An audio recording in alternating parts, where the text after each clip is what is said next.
Have you ever noticed what happens whenever something goes terribly wrong? A country falls into recession. A deadly virus spreads. Crime suddenly rises. Within days, millions of people seem to reach the exact same conclusion. We know who's responsible. But here's the strange part. The answer almost always arrives before the evidence. It's as if the human brain cares less about finding the truth and more about finding someone. History has repeated this pattern so many times that it can't be a coincidence. Entire civilizations have done it. Governments have done it. Families have done it. Even groups of children have done it. And once you recognize a pattern, you'll start seeing it everywhere. Not just in history books, not just on the news, but in your own life. Imagine living in a small village thousands of years ago. The crops fail. A mother watches her child fall asleep hungry for the third night in a row. Animals begin dying. Nobody understands why. There are no weather forecasts, no science, no satellites, only fear. At first, everyone asked the right question. What happened? But fear rarely tolerates uncertainty for long. Slowly, that question changes. Who did this? Notice what just happened. Reality didn't change. Only the question did. And with that single shift, the village stopped searching for answers and started searching for someone to blame. Someone whispers. Maybe it was the outsiders. Another agrees. Soon everyone does. Nothing has improved. The crops haven't returned. The children are still hungry. But strangely, the village feels united again. Not because the problem was solved, because uncertainty finally had a face. Psychologists call this scapegoat theory, but the idea is much older than psychology. Thousands of years ago, communities performed a ritual involving a single goat.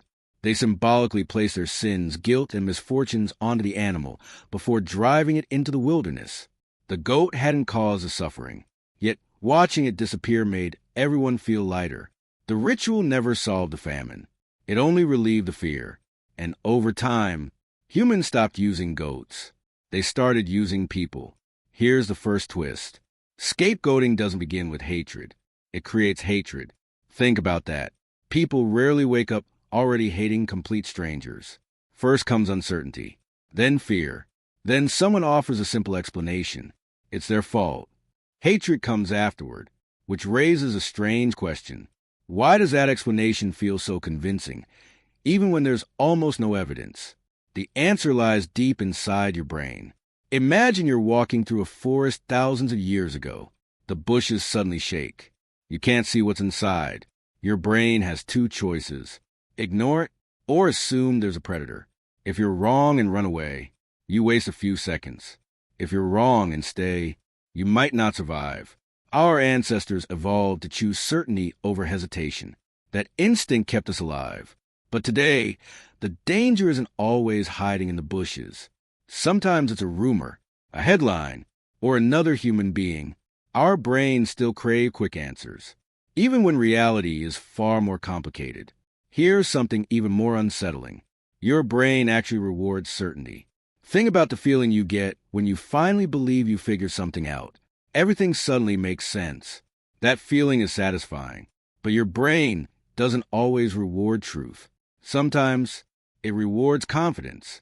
That's why a simple lie can spread faster than a complicated truth. Imagine someone tells you there are 20 different reasons an economy is struggling. Now, compare that with one sentence. It's because of them.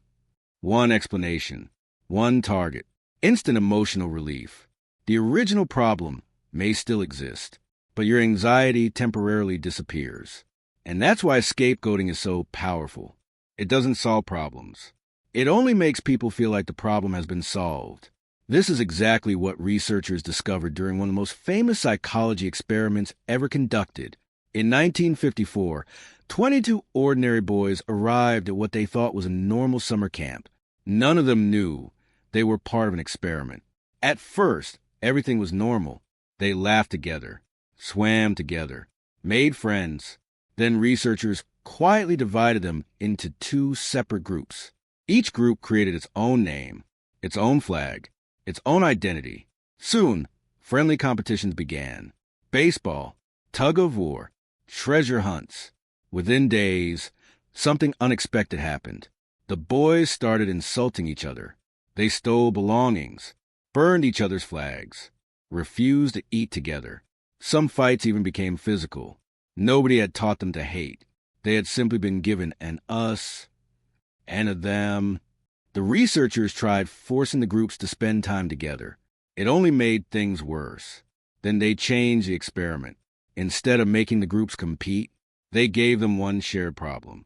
The camp's water supply mysteriously failed. A truck became stuck.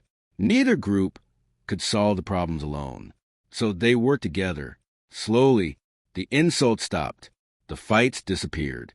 By the end of the experiment, boys who had hated each other just days earlier were riding home together on the same bus. The enemy hadn't changed.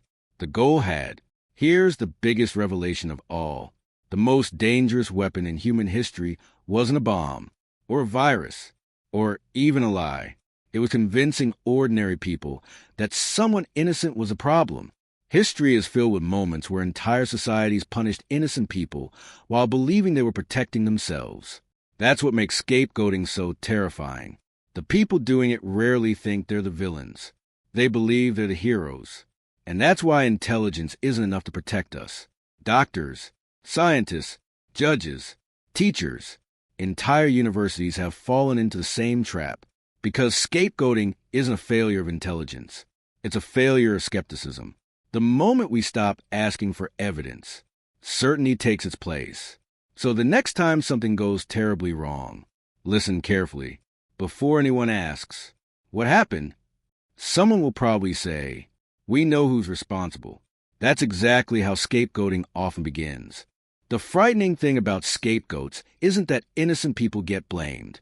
It's that every generation believes it would never do the same.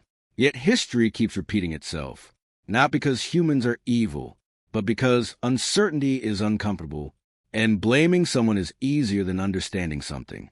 The real danger isn't finding an enemy. It's stopping the search for the truth. Because the moment evidence becomes less important than certainty, someone somewhere becomes the next scapegoat. If you enjoyed this video, don't forget to leave a like. It really helps the channel grow. Subscribe and turn on notifications so you never miss an upload. And if you think someone else would enjoy this too, share it with your friends. Thanks for watching, and I'll see you in the next video.